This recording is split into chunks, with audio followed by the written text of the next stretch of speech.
সপ্তাহ ধরে আমি যে নিউজটা করতেছি যে বাতিশা পাম্পে গ্যাস না থাকার কারণে মাংসের ভোগান্তিটা যদি একটু লক্ষ্য করেন তাহলে দেখবেন বিশাল একটা ব্যবধান।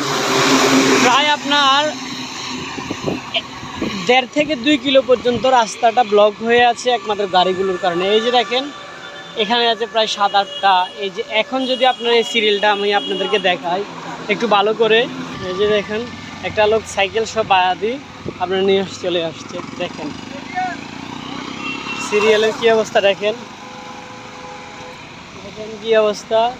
প্রায় 2 থেকে 2.5 কিলো পর্যন্ত বাতিশের পাম্পের অবস্থা এটা খারাপ।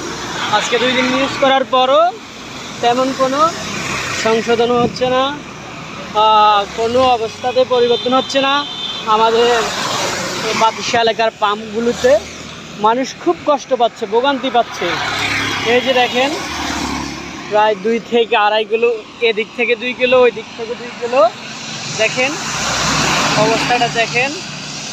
এত বড় একটা লাইন যদি হয়ে থাকে ঢাকা চট্টগ্রাম মহাসড়কের হাই রোডগুলোতে জ্যাম, গ্যাস পাম্পের সিরিয়াল এতটা বেশি ভয়ানক, তাহলে কি হবে দেশের উন্নতি কোথায় পৌঁছবে?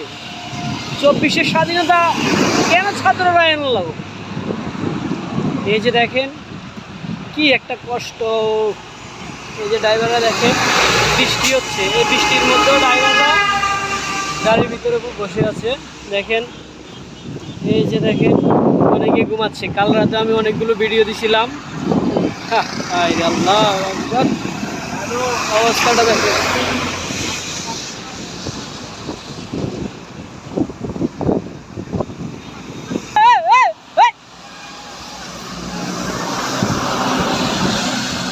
দেখছেন নি